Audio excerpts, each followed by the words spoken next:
बिस्मिल्लाहिर्रहमानिर्रहीम। अस्सलामु अलैकुम वरहमतुल्लाहि वबरकातुहू। अज़ीज़ तलबा, पिछली क्लास में बल्कि पिछली चंद क्लासेस में हमने एयर की कंपोजिशन के हवाले से एयर में जो गैसेस पाई जाती हैं उनको तफसील से पढ़ा। जो ज़्यादा मकदार में हैं या जो हमारे लिए इम्पोर्टेंट है उन गैसेस को हमने पढ़ा।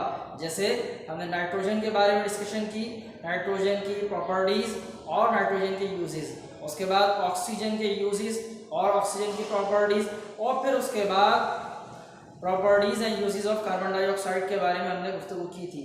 और तीनों ही टॉपिक्स में हमने आपको ये काम दिया था कि आप तीनों के जो इम्पोर्टेंस है, ठीक है, या यूजेस जो हैं, तीनों गैसेस के जो यूजेस हैं, जो इस्तेमालात हैं, वो आप याद करेंगे। तो यकीनन आप लोगों ने वो याद कर लिए होंगे। आज हम बात करने जा रहे हैं एटमॉस्फेयर के बारे में। हमारा जो चैप्टर चल रहा है उसका नाम एयर है और उसका आज टॉपिक नंबर 5 है, जिसमें हम किसके बारे में गुफ्तगू करने जा रहे हैं? एटमॉस्फेयर के बारे में। तो चलें शुरू करते हैं आज की class. Today our topic is atmosphere. Atmosphere, ठीक है, क्या होता है एटमॉस्फेयर और what is the definition of atmosphere? Look at the word, the layer of air which surround the earth is called atmosphere. The layer of air which surrounds the earth is called atmosphere. Air की एक layer है, ठीक है, जिसने हमारी जमीन को पूरा कवर किया हुआ है। उसके चारों तरफ एक गिलाफ बनाया हुआ है, एक तह बनाई हुई है। एयर की एक मोटी लेयर है, कई 100 किलोमीटर मोटी लेयर है, एक तह है, एक पूरा गिलाफ है जिसने हमारे प्लैनेट अर्थ को कवर किया हुआ है। इस कवर को, इस लेयर को, इस गिलाफ को हम क्या कहते हैं? एटमॉस्फेयर।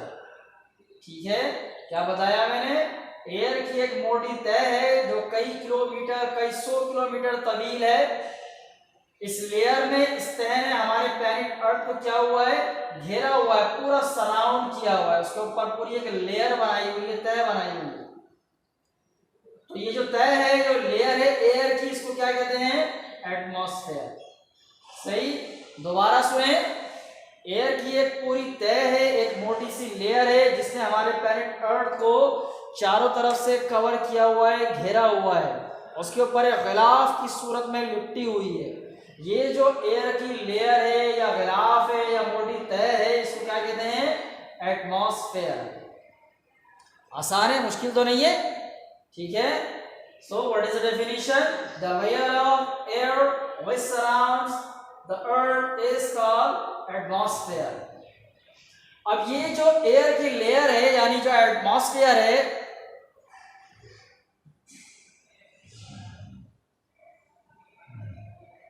ये हर जगह एक जैसा नहीं है, बल्कि इसमें मुख्तलिफ ग्रेडिंग्स हैं, ठीक है। मुख्तलिफ जगहों पे इसकी कॉम्पोजिशन मुख्तलिफ है, साख्त मुख्तलिफ है, इसकी प्रॉपर्टीज़ यानी खुसूसियात मुख्तलिफ हैं। तो उसके लिहाज से इस मोटी लेयर को, इस एटमॉस्फेयर को मज़ीद जो है वो लेयर्स में डिवाइड किया गया। ये जो एयर का पूरा गिलाफ है जिसका नाम एटमॉस्फेयर है, इसको इसकी प्रॉपर्टीज, खुसूसियात और कॉम्पोजिशन के लिहाज से मुख्तलिफ लेयर्स में तकसीम किया गया है। ये पूरा गिलाफ है, उसमें ग्रेडिंग कर दी गई है मुख्तलिफ जो है वो कॉम्पोजिशन के लिहाज से और मुख्तलिफ खुसूसियात के लिहाज से, टेम्परेचर के लिहाज से, ख़ास तौर पर टेम्परेचर के लिहाज से, दर्जा हरारत के लिहाज से इसको तकसीम कर दिया गया है, ग्रेडिंग कर दी गई है। वो कहलाती हैं लेयर्स ऑफ एटमॉस्फेयर। क्या कहलाती हैं भाई? Layers of atmosphere. एटमॉस्फेयर की लेयर कितनी होती हैं? There are 5 layers of atmosphere. Atmosphere की लेयर्स कितनी हैं? 5 लेयर्स हैं। कहीं कहीं आपको लिखा हुआ मिलेगा कि 7 लेयर्स हैं। तो 7 इस वजह से कि ये 2 इजाफी चीजें हैं, ठीक है। इनके बारे में गुफ्तगू करेंगे तो हम आपको बता देंगे कि बाज़ लोग इसको 7 किस तरह काउंट करते हैं, लेकिन एक्चुअल जो तादाद है लेयर्स की वो कितनी है? 5 है, ठीक है। There are 5 layers of atmosphere. Number 1 troposphere, number 2 stratosphere, Number 3 mesosphere, number 4 thermosphere and number 5 exosphere. दोबारा देखिए, number 1 troposphere, number 2 stratosphere, number 3 mesosphere, number 4 thermosphere and number 5 exosphere. So these are the layers of atmosphere. How many layers of atmosphere are there? There are 5 layers of atmosphere. Number 1 troposphere, number 2 stratosphere, number 3 mesosphere and number 4 thermosphere and number 5 exosphere. अब ये तो हो गई 5 के बारे में गुफ्तगू कि 5 लेयर है। 7 कैसे हो जाती है, हमने भी यहाँ ब्रैकेट में लिखे हुए हैं 2 नाम। एक ये है ट्रोपोपॉज, जहां पर ये ट्रोपोस्फीयर लेयर खत्म होती है और स्ट्रेटोस्फीयर शुरू होती है, तो इसके दरमियान में एक टुकड़ा ऐसा है, एक रीजन ऐसा है कई किलोमीटर का कि जहां टेम्परेचर कांस्टेंट है। आप इसमें आगे की तरफ बढ़ेंगे तो टेम्परेचर मुस्तकिल कम होता जाएगा, लेकिन इसी में आगे बढ़ते बढ़ते एक हद ऐसी आएगी कि टेम्परेचर का जो डिफरेंस है आगे पर किलोमीटर जाने से, जैसे ट्रोपोस्फीयर में जब आगे जाएंगे तो पर किलोमीटर तकरीबन 6 डिग्री का फर्क आता है। टेम्परेचर 6 डिग्री हर किलोमीटर पर डाउन होता जाएगा। जैसे हम यहाँ पर जमीन पर खड़े हैं, टेम्परेचर यहाँ 36 है, तो 1 किलोमीटर अगर आप ऊपर चले गए एटमॉस्फेयर में, यहाँ ट्रोपोस्फीयर में, तो 6 डिग्री कम हो जाएगा, यानी 36 से 30 हो जाएगा। तो जैसे जैसे ट्रोपोस्फीयर में आगे बढ़ते हैं टेम्परेचर पर डिग्री पर किलोमीटर 6 डिग्री कम होता जाता है, लेकिन एक जगह पहुंचकर ये टेम्परेचर की जो ड्रॉपिंग है ये बंद हो जाती है, टेम्परेचर कांस्टेंट हो जाता है, दर्जा हरारत मजीद नहीं बढ़ता। ये रीजन कहलाता है ट्रोपोपॉज। क्या कहलाता है? ट्रोपोपॉज। तो बाज लोग जो है इसको एक लेयर काउंट करते हैं, क्योंकि थोड़ा सा टेम्परेचर में फर्क है ना, यहाँ मुस्तकिल कम होता जा रहा है, यहाँ जाके कांस्टेंट हो गया है, तो इसको एक अलग से लेयर काउंट कर लेते हैं, लेकिन एक्चुअल लेयर जो है वो ट्रोपोस्फीयर है। तो मैंने क्या बताया, ट्रोपोस्फीयर और स्ट्रेटोस्फीयर के दरमियान एक पॉज है, एक रीजन है कई किलोमीटर तवील जहां टेम्परेचर मजीद कम नहीं होता, कांस्टेंट है, उसे क्या कहते हैं? ट्रोपोपॉज। और अब बात करते हैं एक और के बारे में, आइनोस्फीयर। ये थर्मोस्फीयर और मीसोस्फीयर के साथ ही है। जो आइनोस्फीयर है ये थर्मोस्फीयर और मीसोस्फीयर के साथ ही है, बस थोड़ा सा यहाँ कॉम्पोजिशन का फर्क है, इसलिए इस टुकड़े को भी अलग लेयर का नाम दिया जाता है। ठीक है, यहाँ पर आइनोस्फीयर में क्या होता है, यहाँ एयर प्रेशर जो है बहुत कम होता है, तकरीबन 1600 किलोमीटर तवील ये लेयर है, और यहाँ आइंस पाए जाते हैं। ठीक है, इसीलिए इसका नाम क्या रखा गया है? आइनोस्फीयर। तो बाज लोग इससे भी अलग लेयर काउंट करते हैं, लेकिन एक्चुअल लेयर जो है वो थर्मोस्फीयर है और मीसोस्फीयर है, ये उसके साथ ही जो है वो एक ऐसा टुकड़ा है जहाँ पर थोड़ी सी कॉम्पोजिशन जो है मुख्तलिफ है, इसलिए इसको अलग से एक लेयर काउंट कर लेते हैं। ठीक है, तो आज की क्लास में हमने लेयर्स ऑफ एटमॉस्फेयर के बारे में पढ़ा। कितनी लेयर्स होती हैं? There are 5 layers of atmosphere. इनके नाम आपको याद कर रहे हैं, मैं कई बार बता चुका हूँ, आप याद करेंगे, इंपॉर्टेंट है आपके लिए, इम्तहान के लिए भी और वैसे भी आपको मालूम होना चाहिए। ठीक है, अब इनमें से बात कर लेते हैं कि लाइफ कौन सी जगह पर है। तो ट्रोपोस्फीयर वो लेयर है जो लाइफ को सपोर्ट करती है, क्योंकि इसकी कॉम्पोजिशन सेम वही है जो हमारी एयर की है। ये ट्रोपोस्फीयर एयर की एक लेयर है ना, तो यहाँ तक ट्रोपोस्फीयर तक एयर की कॉम्पोजिशन वही है जो हम पढ़ते हैं, यानी 78% नाइट्रोजन, 21% ऑक्सीजन, ठीक है, और कार्बन डाइऑक्साइड और आर्गन और वाटर वेपर अदर गैसेस, तो सेम कॉम्पोजिशन है। तो ट्रोपोस्फीयर में एयर की कॉम्पोजिशन वही है जो हम पढ़ते रहे हैं। ठीक है, और ट्रोपोस्फीयर जो है वो मोस्ट इंपॉर्टेंट लेयर है हमारे लिए। एटमॉस्फेयर की मोस्ट इंपॉर्टेंट लेयर कौन सी है? ट्रोपोस्फीयर। क्यों इंपॉर्टेंट है? बिकॉज इट सपोर्ट्स लाइफ, इसमें ऑक्सीजन है। इसके अलावा दीगर जो लेयर्स हैं वहां ऑक्सीजन नहीं है। वहाँ वाटर वेपर्स भी नहीं होते, इसमें वाटर वेपर्स भी हैं। एक बात तो ये है कि इसमें ऑक्सीजन है, इसलिए एक इम्पॉर्टेंट है। दूसरी बात ये है कि जितने भी वेदर्स बनते हैं ना वो इसी में बनते हैं, ट्रोपोस्फेयर में। ठीक है, जितने भी वेदर्स हैं, क्लाउड्स आपने देखे ना, बादल बनते हैं, बादलों से बारिश होती है और बर्फबारी भी होती है। तो ये तमाम चीजें कहाँ होती हैं? ट्रोपोस्फेयर में। कहाँ होती हैं? ट्रोपोस्फेयर में। आमतौर पर आपके जो जहाज फ्लाई करते हैं ना वो भी इसी रीजन में फ्लाई करते हैं, यहाँ आपके जहाज नहीं उड़ते। ये 2 लेयर्स हैं, ठीक है, खास तौर पर यहीं रहते हैं। इससे थोड़ा सा ऊपर जो है वो स्ट्रेटोस्फेयर में चले जाते हैं, क्योंकि वहाँ टेम्परेचर काफ़ी अच्छा होता है, जहाज़ को चलाने के लिए रेजिस्टेंस कम होती है, मुज़ाहमत कम होती है। तो इन दोनों के दरमियान या इसमें जहाज़ उड़ाए जाते हैं।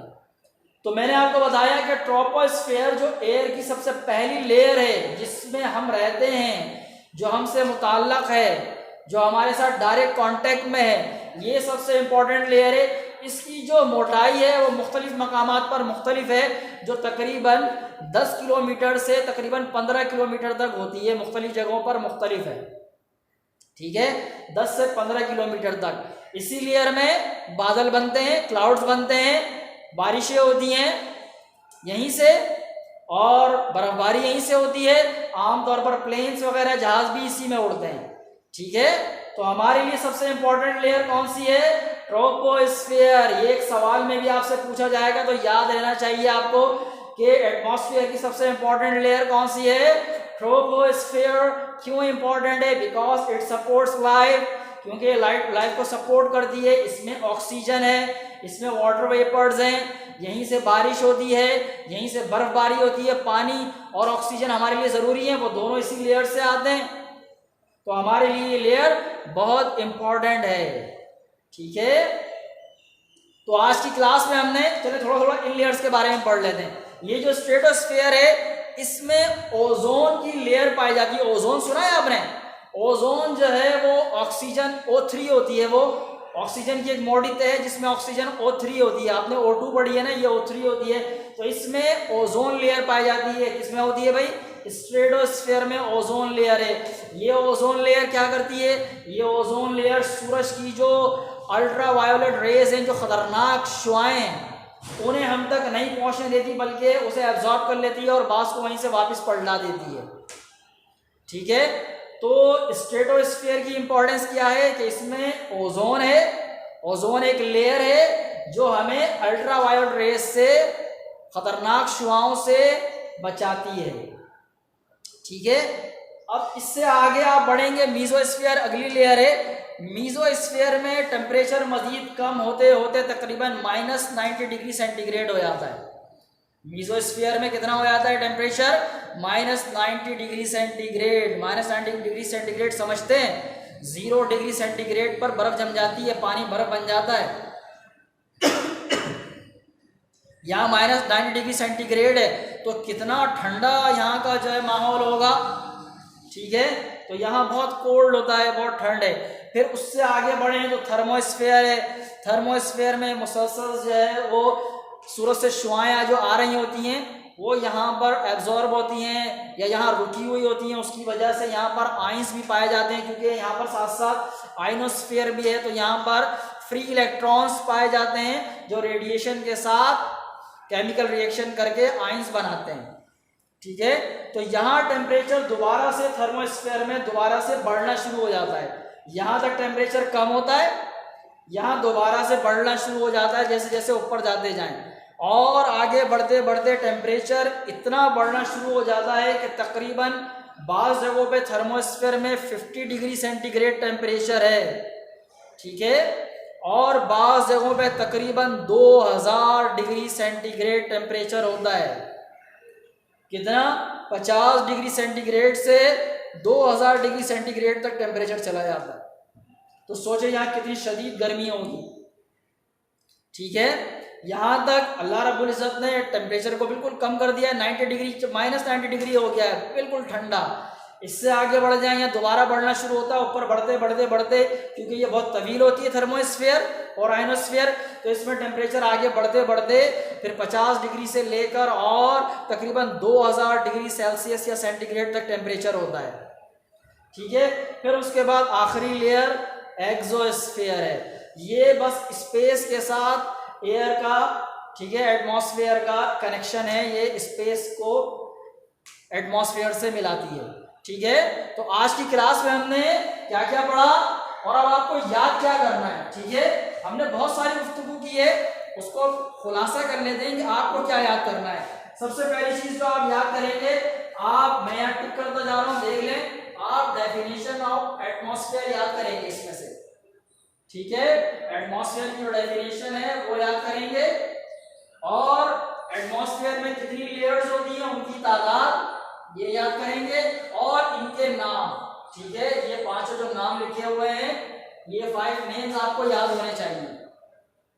और उसके साथ साथ ट्रोपोस्फीयर के बारे में मैंने आपको जो बताया, इसकी इंपॉर्टेंस जो मैंने आपको बताई है वो आपको याद होना चाहिए। क्या इंपॉर्टेंस बताई है मैंने बताया कि इस लेयर में ऑक्सीजन है, इसमें वाटर वेपर्स हैं, ऑक्सीजन की वजह से और पानी, वाटर वेपर की वजह से क्लाउड बनते हैं, वाटर वेपर की वजह से क्लाउड्स बनते हैं, बारिशें होती हैं, बर्फबारी होती है, वो पानी हम इस्तेमाल करते हैं। तो हमारे पास जो ऑक्सीजन अवेलेबल है वो यहीं पर है, और पानी हमारे पास यहीं से आता है, तो इसलिए हमारे लिए ये लेयर सबसे इंपॉर्टेंट है। कौन सी? ट्रोपोस्फीयर। तो ट्रोपोस्फीयर की इंपॉर्टेंस आपको याद होना चाहिए। क्यों अहम है? क्योंकि ये जिंदगी को सपोर्ट करती है, लाइफ को ये सपोर्ट करती है। ठीक है, याद रहेगा। तो मैंने बहुत सारी गुफ्तगू की है, लेकिन आपको सिर्फ ये बताया कि आप क्या याद करेंगे, डेफिनेशन ऑफ एटमॉस्फेयर, और उसके साथ साथ एटमॉस्फेयर की जो लेयर्स हैं उनके नाम, और ट्रोपोस्फीयर की इंपॉर्टेंस। ठीक है, तो आज का काम भी आपका यही है। तो इंशाल्लाह अगली क्लास में हम एटमॉस्फेयर से मुताल्लिक ही एक और टॉपिक पढ़ेंगे, और वो है एटमॉस्फेरिक प्रेशर। ठीक है, तब तक के लिए अस्सलाम वालेकुम व रहमतुल्लाहि व बरकातहू। अल्लाह हाफिज।